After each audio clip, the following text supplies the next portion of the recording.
जिस घर में तुम अपने परिवार के साथ रहते हो, ईंट पत्थर सीमेंट टीन शेड खपड़ेल से बना हुआ घर है, ये भी तुम्हारा घर है। और उस घर में भी बहुत झगड़ा है, भारी झगड़ा है। न जाने कैसे लोग साथ साथ रहते हैं, झगड़ा भी करते हैं और रहते भी। और झगड़ते झगड़ते 50 वर्ष बीत गए, न किसी की हार हो रही है न दूसरे की जीत हो रही है, बराबर महाभारत चल रही है।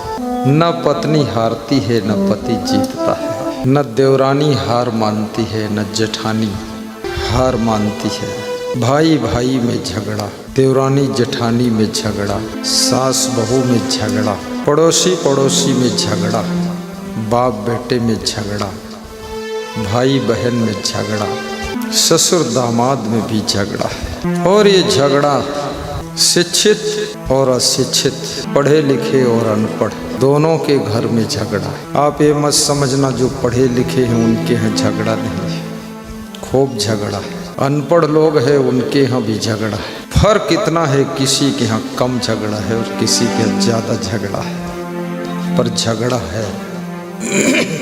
राम रावण में भी झगड़ा था, कंस और कृष्ण में झगड़ा था, सुग्रीव और बाली में झगड़ा था, विभीषण और रावण में झगड़ा।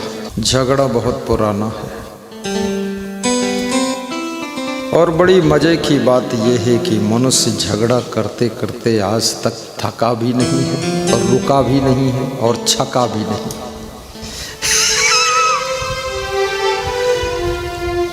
ऐसा नहीं कि थक गया अब झगड़ा नहीं करेगा, नहीं, फिर करेगा। मेरे साथ में एक सज्जन पढ़ते थे, कह रहे थे मेरी पत्नी मुझसे रोज झगड़ा करती है।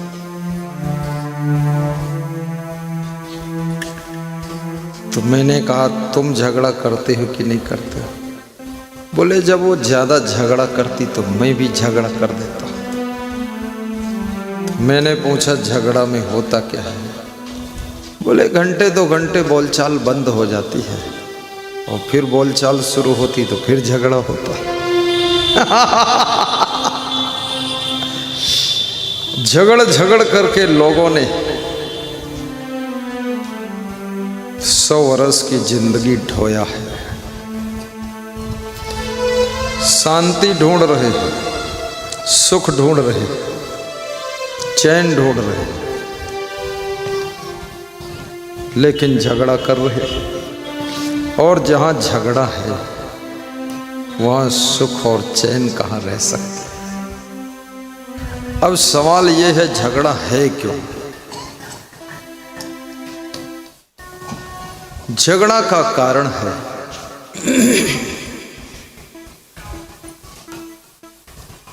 समझदारी नहीं है, विवेक नहीं है, गम खाने की सामर्थ्य नहीं है, सहनशीलता बिल्कुल नहीं, बर्दाश्त करने की क्षमता खत्म हो गई है। और जिसके जीवन में सहनशीलता घट जाती है उसके जीवन में झगड़ा बढ़ जाता है। और सहनशीलता केवल बात की सहनशीलता नहीं, धन की हानि को भी सहना पड़ेगा, कभी सामान का नुकसान सहना पड़ेगा और कभी लाखों कोशिश करोगे फिर भी काम बिगड़ जाएगा, वो भी सहना पड़ेगा। आपका बच्चा फेल हो गया, वो भी सहना पड़ेगा। सहने के अलावा कोई उपाय नहीं। सह लो और उसी में रह लो। गलत है या सही है, जो भी है सो है, लेकिन उसी में मुस्कुरा दो, लास्ट में कह दो सब ठीक है, तो झगड़ा समाप्त हो सकता है। कभी कभी मनुष्य एक बात को पकड़ कर बैठ जाता है। लोग 6-6 महीने बात को पकड़े रहते हैं, 10-10 साल तक बात को अंदर गांठ बना के रख लेते, भूल ही नहीं पाते। और जब कोई बात आती तो वही बात बताते कि 1 साल पहले मेरी वाइफ ने मुझको ऐसा कहा था, 2 साल पहले मेरे पति ने मुझको ऐसा बोला था, और सन 1995 में 1 जनवरी को दोपहर 2 बजे इसने आंख दिखाया था। जब तक ये आंख फोड़ नहीं दूंगा तब तक मानूंगा नहीं। कहाँ 1995 1 जनवरी 2 बजे, अब आ गया है 2026, अभी भी उनके अंदर भड़ास भरी हुई। थोड़ा मन की भड़ास को भी निपटाना सीखो। मन के अंदर जो गुब्बार है उसको भी निकालना सीखो। इतनी बड़ी बड़ी गठान बांध बांध कर बैठोगे, कैसे शांति पाओगे? क्योंकि संसार में रोज रोज नया नया कुछ न कुछ घटित होता रहता है। ऐसा कोई भी दिन नहीं जिस दिन कोई नई घटना घटित न हो। कभी घटना भी घटित होती है और कभी दुर्घटना भी घटित होती है।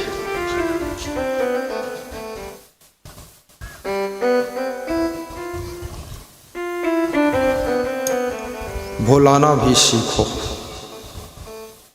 तुम्हारे साथ में कोई उपकार कर देता है, तुम भूल जाते हो, लेकिन कोई गाली दे देता है तो जिंदगी भर याद रखते हो। इतना बड़ा समागम हो रहा है सांख की धरती पर बेगूसराय में।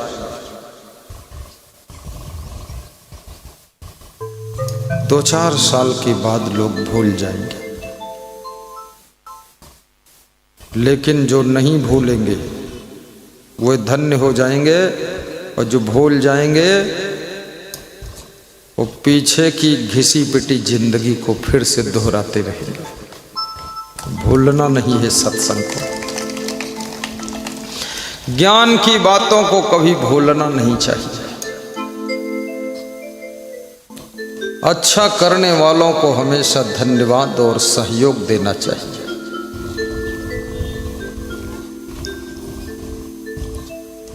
किसी नेता को तुम वोट देते हो, सपोर्ट देते हो,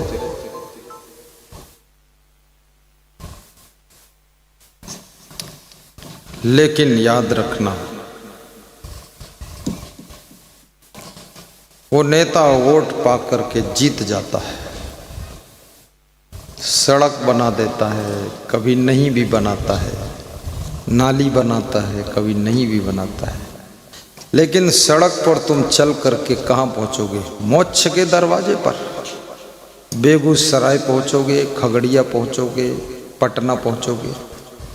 नाली में क्या बहेगा? तुम्हारे घर की गंदगी बहकर जाएगी। लेकिन याद रखना, यदि कोई सत्संग करा देता है तो तुम्हारे लिए सतमार्ग की सड़क बना देता है, और उस सड़क पर चल करके तुम इस बंधन माया मोह के संसार से मोक्ष के द्वार पर पहुंच जाते हो।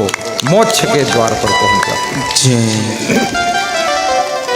जय जय जय जय साहिब बंदगी। तुम्हारे मन की गंदगी को साफ करने के लिए सत्संग कराने वाला व्यक्ति नंद किशोर साहू, प्रतिमा साहू, खड़े हो जाए करो। कहाँ नंद किशोर? दोनों मूर्ति राम सीता की तरह ऐसी लगन से लगे हैं। राजू और उषा, ये देवरानी जेठानी और वो भाई, इनके अंदर करुणा है, ग्रामवासियों के लिए अथाह प्रेम है।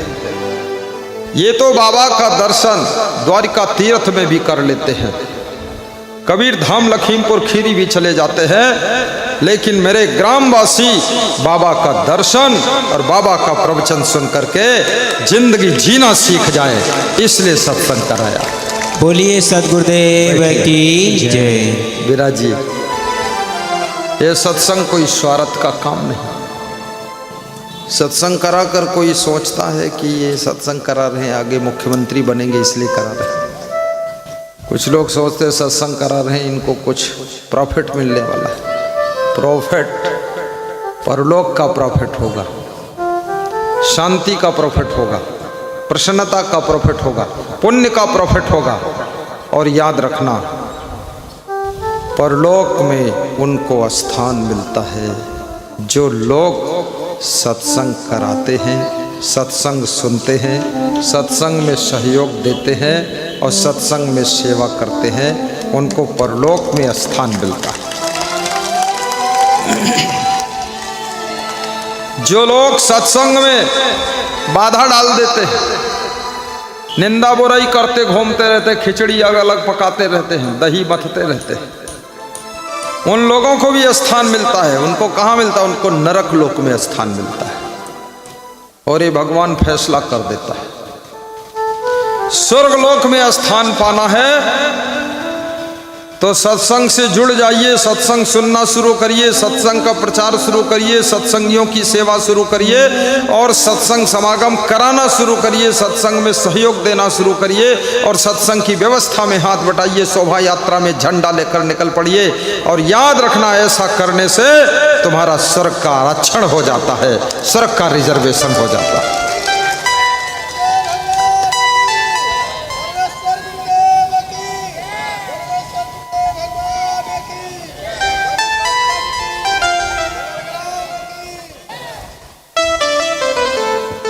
दुनिया में लोग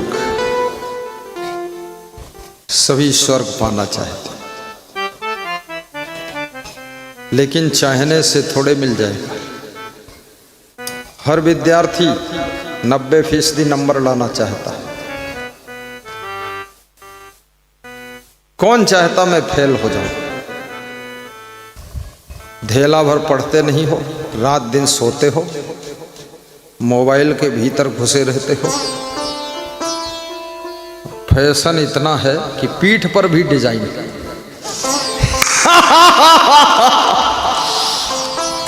आलसी इतने नंबर 1 के, हाथ से किताब उठाने में लगता है कोई ट्रक क्रेन उठा रही है। क्रेन।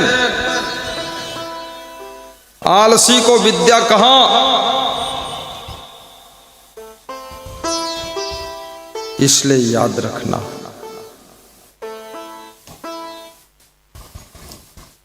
कृष्ण कहते हैं विद्यार्थी को भी निष्काम होना चाहिए। पढ़ना है, पढ़ना है, पढ़ना है, पढ़ना है, बस यही लगन होना चाहिए। किसान को भी निष्काम होना चाहिए। खेत जोतना है, बीज बोना है, खाद बोना है, सिंचाई करना है, फसल की रक्षा करना है, उसके बाद खेत अपने आप फसल तुमको वापस लौटाता है। 1 कुंटल अगर बीज फेंका है खेत में तो 50 कुंटल वापस लौट कर आता है।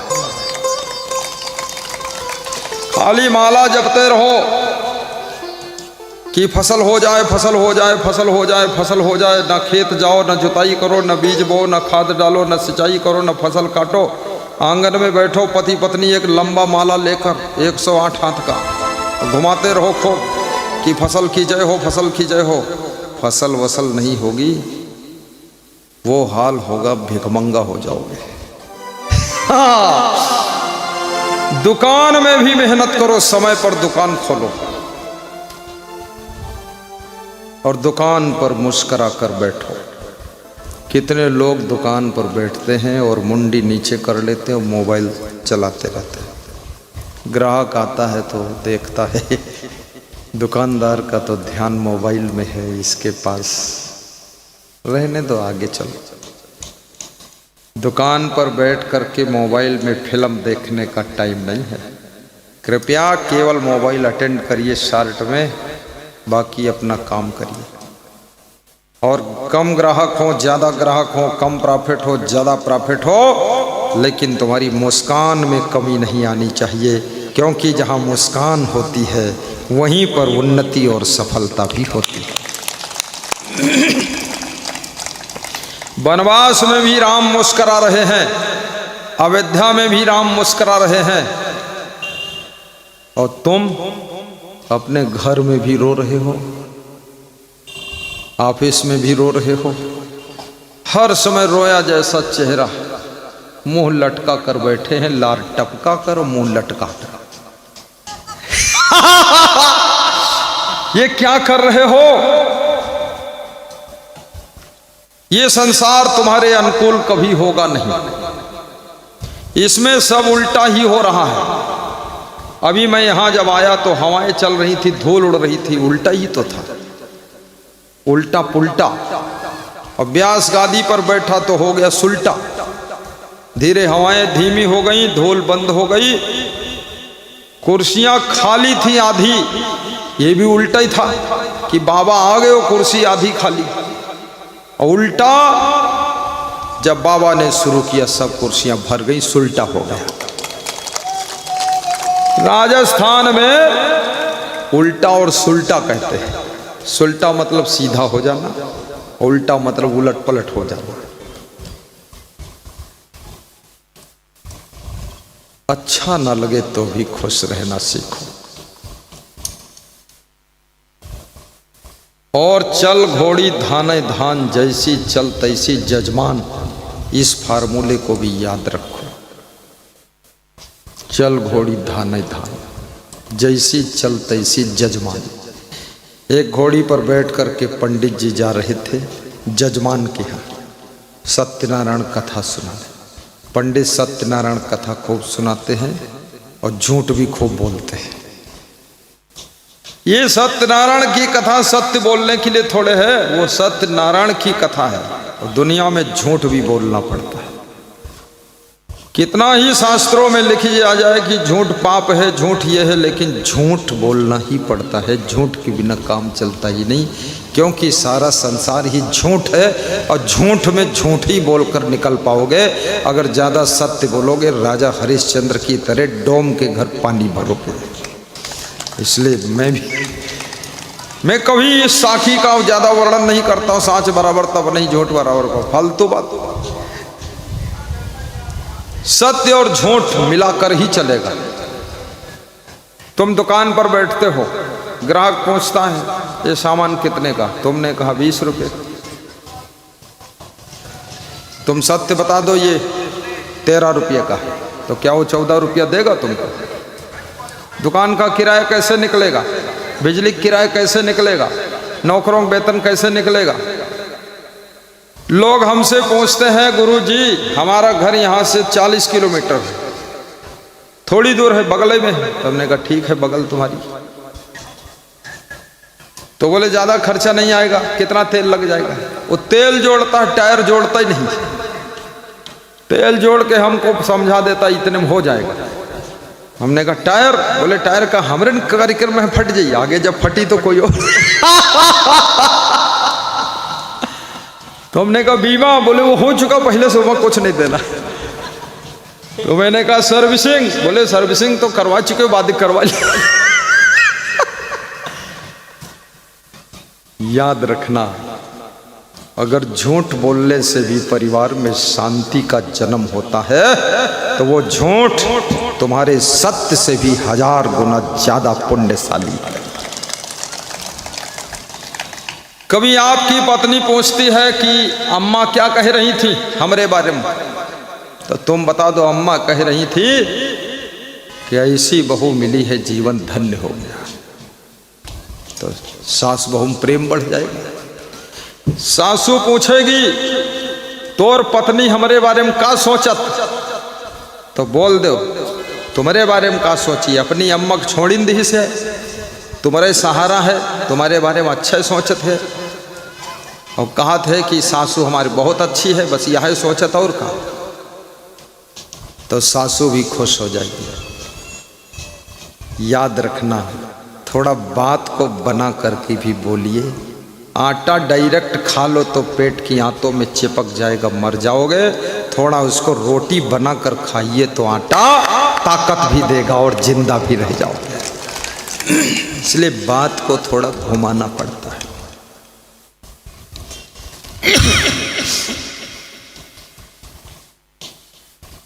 तो के बीच में प्रेम की गंगा बहनी चाहिए। संतों घर में झगड़ा भारी। ये झगड़ा भारी क्यों है? क्योंकि सबके शरीर में जो आत्मा है वो बिलग बिलग है।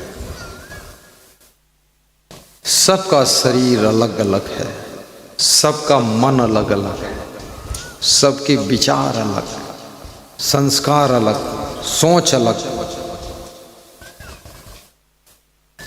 तो मेल नहीं है तो तालमेल करना पड़ेगा।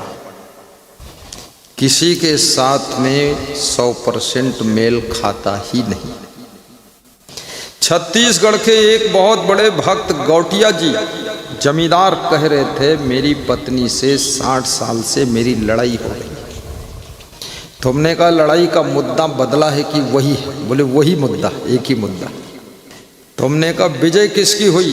बोले दोनों विजय नहीं हुई है, लड़ाई चल रही। तो किस बात की लड़ाई है?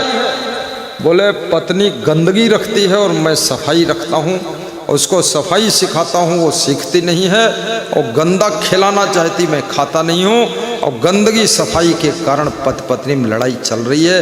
और 60 साल से हो रही लड़ाई, हम 75-80 के हो गए, लेकिन न वो बदली और न मैं बदला। न मैं गंदगी स्वीकार करता हूँ न वो सफाई स्वीकार करती है। इतनी मैलुई है कुछ पूछो मत गुरुदेव। नाक छिनकती है उसी अंगुली से आटा की लोई बना देती है। मैं कहता हूँ धोले धोले धोले, अरे बोले क्या है, नाक में भी तो पानी ही है और क्या। इतनी मैलुई।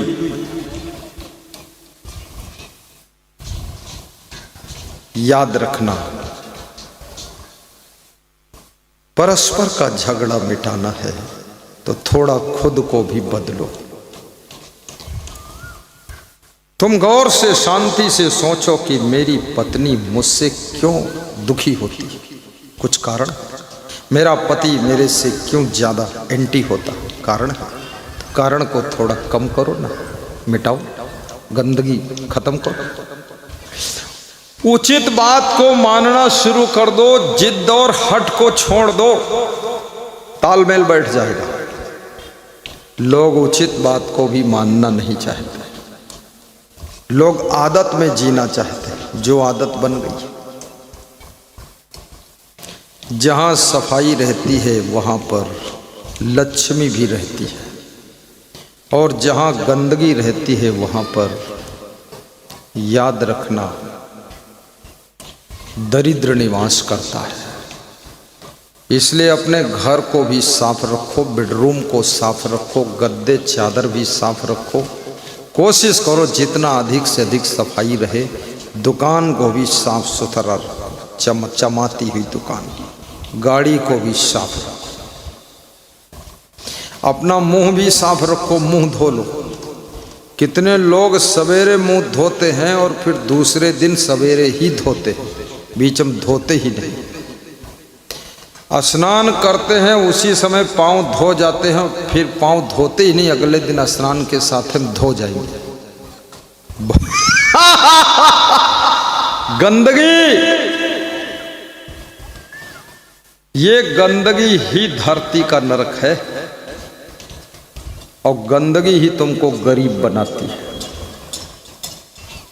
कुचेलिनम दंत मलोपधारिणम बहवासनम निष्ठुर भाषणम चा सूर्योदय चास्ता मिते शयानम विमोचति श्री यदि चक्रपाण समोदमः धृति शौचम कारुण्यम वाग निष्ठुरा मित्राणाम चा अनविद्रोह सप्तैता समिधा श्रिया। वे कौन से लोग हैं जिनके घर में लक्ष्मी अपने आप आती है? उनके जीवन में, उनके घर में 7 बातें होती है। सप्तैता समिधा श्रिया, श्रिया माने लक्ष्मी होता। नंबर 1 ध्यान देना, गौर से, समो जिनका मन बस में है। मेरा मन डोले मेरा तन डोले, मेरे दिल का गया करार रे, ये दशा नहीं है मन बस में। जिस विद्यार्थी का मन बस में होगा वही विद्यार्थी सक्सेस होगा। और जिसकी दमो माने क्या होता है? दमो माने जिसकी इंद्रियां बस में है। जिसकी इंद्रियां बस में होंगी वो हर क्षेत्र में सफल होगा। और सबसे खतरनाक इंद्री है जबान, जो बड़े बड़े विद्वान, बड़े बड़े बुद्धिमान, बड़े बड़े धनवान को भी गिरा देती है। 100 में 99% लोग जरूरत से ज़्यादा जबान के स्वाद के गुलाम बन करके ज़्यादा खाते हैं। अब जितना भोजन ज़्यादा खाते हैं, अभी पिछले गांव में एक आदमी मिला, बहुत मोटा आदमी था। मैंने पूछा वजन कितना?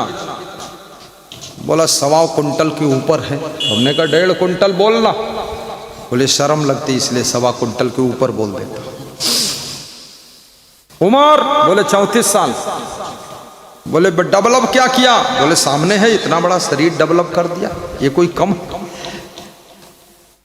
50 किलो होना चाहिए था, 1.5 कुंटल हो गया, ये कोई कम डेवलप? कितना खाते हो? तो बोला 6-7 रोटी दोपहर में, 6-7 रोटी शाम को। तो मैंने कहा 3 रोटी दोपहर में खाना और 2 शाम। तो मेरी बात मान गया। दूसरे दिन आया, बोला मैं आपका प्रोग्राम करूंगा, बहुत फायदा हुआ, आराम मिली। तीसरे दिन मिला, बोला आज तो उकड़ू बैठ गया भाई, उकड़ू पैरों के ऊपर। उसकी बहन बोली मैं तो कभी, ये तो कभी बैठ ही नहीं पाता था, लुढ़क जाता था। 3 दिन में फर्क पड़ गया है। याद रखना, कम भोजन, चबा चबा कर भोजन, भोजन खाने के आधे घंटे के बाद पानी अच्छे स्वास्थ्य की चाबी है। कम भोजन, चबा चबा कर खाओ भोजन। कितने लोग भोजन तो बहुत जल्दी खाते हैं। कल रात में मैंने संकल्प लिया कि आने वाला जो कल है, ये 2 तारीख, आधी रोटी खाऊंगा, देखता हूँ क्या होता है। तो मैं आधी खाया तो मन भटका रहा था कि अरे एक तो खा ही लो कम से कम। तो मैं अंदर अंदर फैसला ले रहा था कि आधी कल ही संकल्प लिया हूं, फिर मन भटका रहा, एक खा लो, क्यों खा ले? नहीं खाया तो हुआ क्या रिजल्ट? बुद्धि प्रखर हो गई। ऐसे भी पहले भी थी, बुद्धू नहीं था लेकिन और पैनी हो गई, और लगा ही नहीं कि कुछ मेरा पेट भरा है, खाली का खाली। आधी रोटी और दाल भी हमने कहा बंद रखो, आज दाल नहीं खाएंगे। सब्जी हरी वाली पत्ती वाली, लाल पत्ती। मैं आपको इसलिए बता रहा हूं, ऐसा तुम आधी रोटी मत खाना। तुम कम से कम 1 रोटी तो खाना, नहीं हमारे चक्कर में तुम बर्बाद हो जाओगे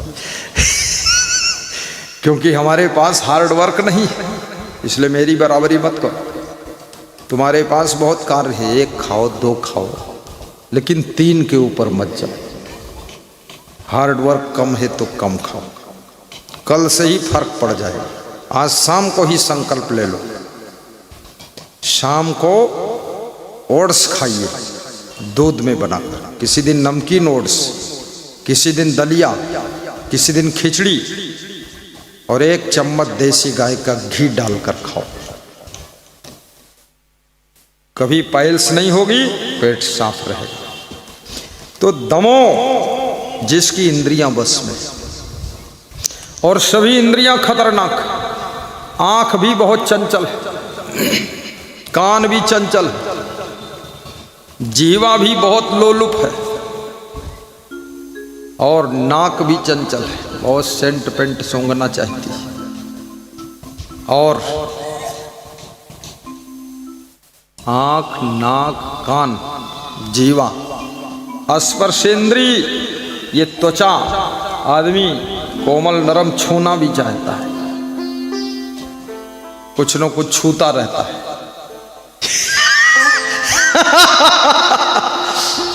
ये 5 ज्ञानेंद्रियां हैं। बाहर कोई लड़ाई नहीं है, अंदर की लड़ाई है ये।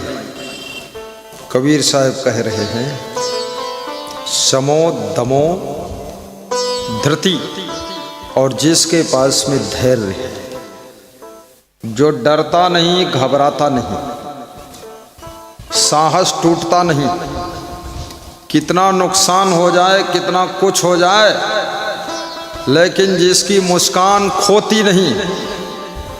याद रखना, जन्म हुआ था, कुछ भी लेकर तुम नहीं आए थे, मुट्ठी बांध कर आए थे, उसमें मैल लेकर आए थे। माँ ने सोचा मुट्ठी बांध कर आया है तो शायद मुट्ठी में सोने का सिक्का लाया होगा, नालायक। मुट्ठी खोला तो उसमें मैल निकला। बंद मुट्ठी में मैल लेकर पैदा हुए हो, जिंदगी भर मैल ही फैलाते रहे। मैलू राम सब मैल फैलाया, लेकर कुछ आए नहीं, और ये हाथ भी लेकर जाओगे नहीं। और तुम्हारे पास में बचपन से कितना तुमने प्राप्त किया है। दुकान बना ली, मकान बना लिया, घर बना लिया, गाड़ी ले लिया, ये कर लिया, वो कर लिया, परिवार बढ़ा लिया, शादी कर लिया, तो कमी क्या है? अब दुख क्या है? अब खुश रहने की जरूरत है। हर कदम पर संतोष रहना चाहिए। विकास करो, लेकिन संतोष को साथ में लेकर विकास करो। दमो धरती और धैर्य रखो, घबराओ मत। जिनका साहस टूट जाता है वे हारने से पहले ही हार जाते हैं। अमित कुमार, अमित बाबू। हारने के बाद भी जिनका साहस कमजोर नहीं होता है, हारते हारते वे जीत जाते हैं। बबलू समझ में आ रहा है? इसलिए कभी साहस विहीन मत हो।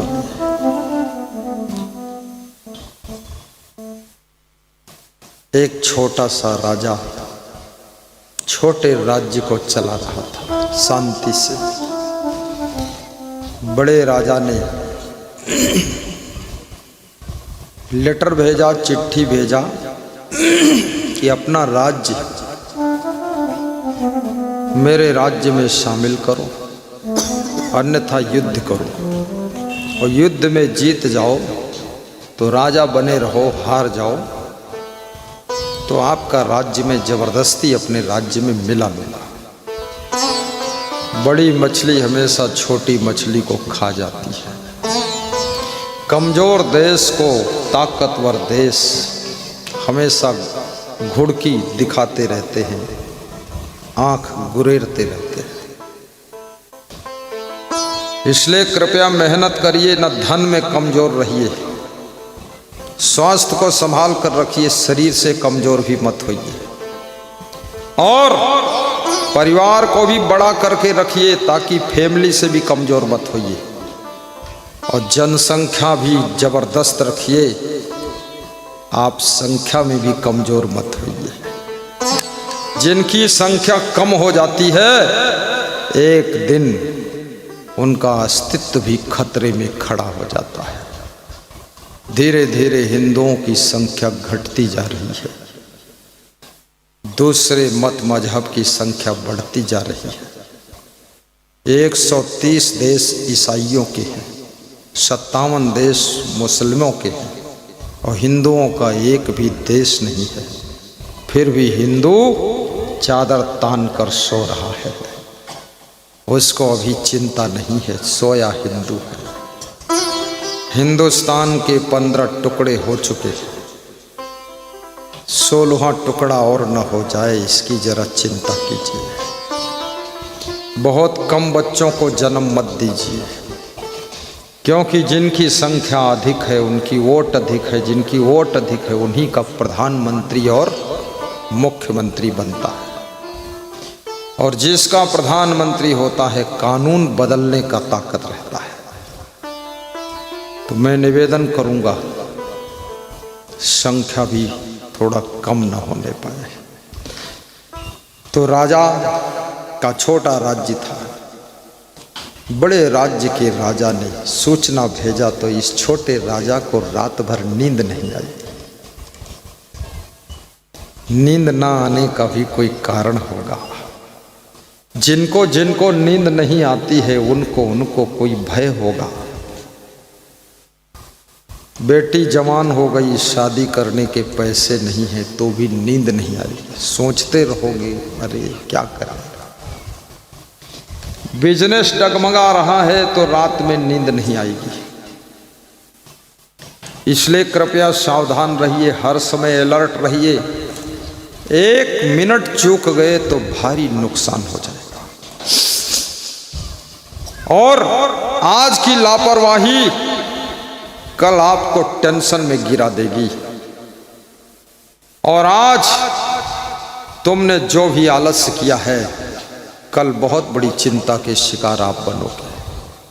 इसलिए व्यास गादी निवेदन करती है कि आलस्य से बड़ा तुम्हारा कोई शत्रु नहीं है, लापरवाही से बड़ा तुम्हारा कोई दुश्मन नहीं है, और काम चोरी से बड़ा तुमको कोई गरीब बनाने वाला नहीं है। इसलिए लापरवाही छोड़िए, काम चोरी छोड़िए, वफादारी, समझदारी, जिम्मेदारी, बहादुरी से काम करना शुरू करिए और ईमानदारी का कवच कुंडल पहन करके जिंदगी के युद्ध में उतर जाइए। जीत आपकी होगी, सफलता आपकी होगी।